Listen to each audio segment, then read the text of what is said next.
Hi, Al here with a quick explanation on how to get started with the beta of my new release of the Google Meet Attendance extension. Presumably you've read the article on the Facebook page and see that there is a link to a shared Google Drive. And from that Google Drive, we should be able to get the beta and then click up here in the top right to download it. And we'll save the file to the downloads directory. I'm going to quickly jump over to the downloads, my downloads then. Open my folder.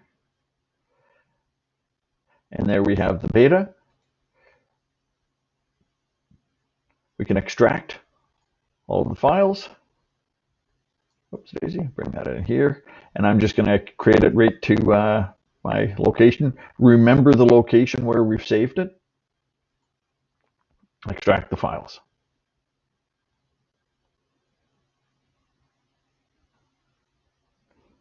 Okay, so now we have that folder created on my machine.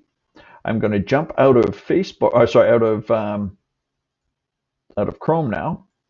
Let's move that over here and into my out of Firefox and into Chrome.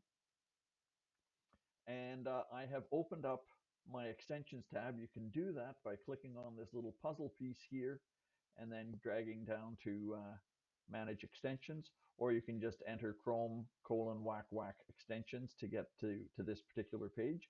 Notice that I have developer mode turned on right now. You're going to need that, so turn on developer mode. And then once we've got that, you can see that you have the load unpacked extension here.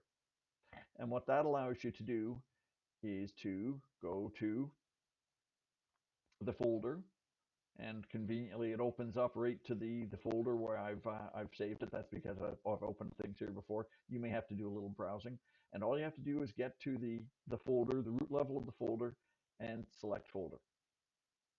And all of a sudden, you'll see that my Google Meet attendance has been added. This is version 1.0 now. It is enabled. Over here, where is it gone? Oh, no, sorry, I've shifted over here. This one here, I have my Google Meet 0.9.1, which is the one that came from the Chrome store. You're going to have to disable that one and enable this one. And with that in place, we should all be good to go to start playing with the beta. And that's all I'll do for this particular video. I will have another video in just a couple moments that will explain the new features. If you have any questions or any difficulties with this, well, try watching the video again, or get back to me with questions or comments. Thanks. I look forward to your feedback on the beta.